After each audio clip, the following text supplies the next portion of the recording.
Querido, amado y apreciado profesor Robinson Ferreira, tenemos tantas inquietudes, profesor, porque vemos por la radio, la televisión y una cantidad de cosas y seminarios y semanas y noticieros por todas partes que hablan de castrochavismo. ¿Qué es eso, profesor? ¿Y qué tiene que ver el dios de pluma, serpiente con pluma? Díganos, profesor, porque ya no queremos vivir en esta sociedad. Ojalá algún día podamos tener, después del sol, una habitación. Solamente usted puede salvarnos, profesor. Siéntese, queridos estudiantes, para poder hablar de esto, porque yo para hablar del castrochavismo tendría que tener mucha conciencia de analizar la sociedad que antecedió a esta palabra y las sociedades que antecedieron a esta palabra, porque hay discursos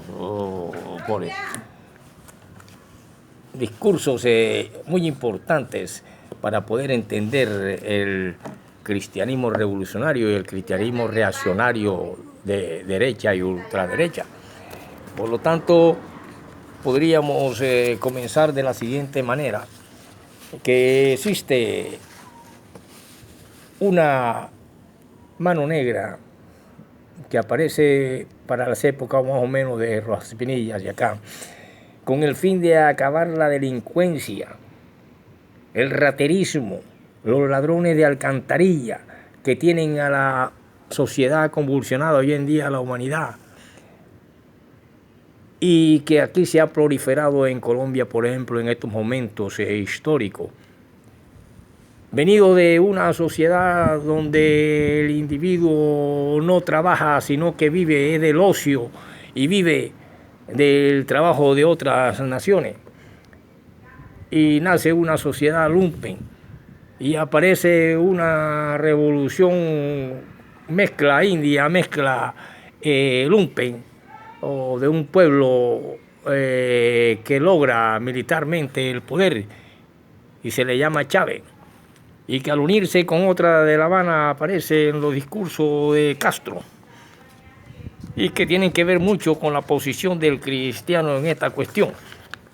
Pero para hablar del dios de pluma con forma de serpiente ya tendríamos que irnos precisamente a una cultura que existe 8.000 años antes de que llegara un hombre con una túnica y barbón a una comunidad aquí de Latinoamérica o de la América Central, y que les enseña la orfebrería, les enseña el arte, les enseña la arquitectura y las matemáticas, y que luego llegan unos franceses y encuentran que ya esos individuos hacían pirámides, santuarios y cementerios en formas piramidales, y que era asombroso lo que acababan de descubrir apenas hace unos años con la cultura maya.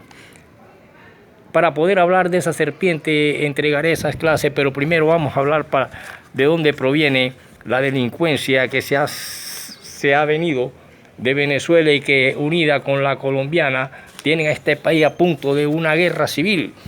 Tienen a este país a punto de un desorden social.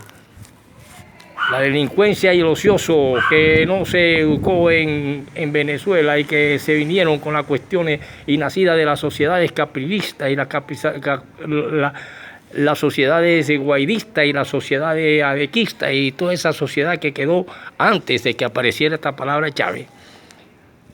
Y en Cuba, antes que apareciera Castro, surgen entonces los siguientes discursos.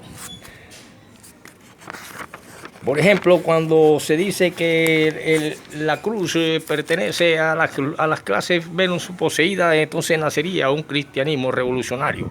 Pero también existe un cristianismo totalmente reaccionario que tiene que ver con otras huestes. Y decimos lo siguiente: los cristianos deben optar definitivamente por la revolución, y muy en especial en nuestro continente, donde es tan importante la fe cristiana en la masa popular. Pero los cristianos no pueden pretender en la lucha revolucionaria imponer sus propios dogmas, ni hacer proselitismo para sus iglesias. Deben venir y vivir sin la pretensión de evangelizar a los marxistas y sin la cobardía de ocultar su fe para asimilarse a ellos.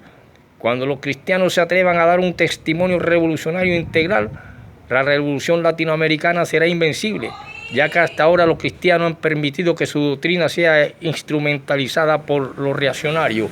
Así sucedió con la realea y con los príncipes de 8.000 años que ya construían pirámides en América y de la cual surgen los mayas. Continuaremos en la próxima con estas entregas para poder entender el castrochavismo y poder entender la cruz y al Dios de pluma.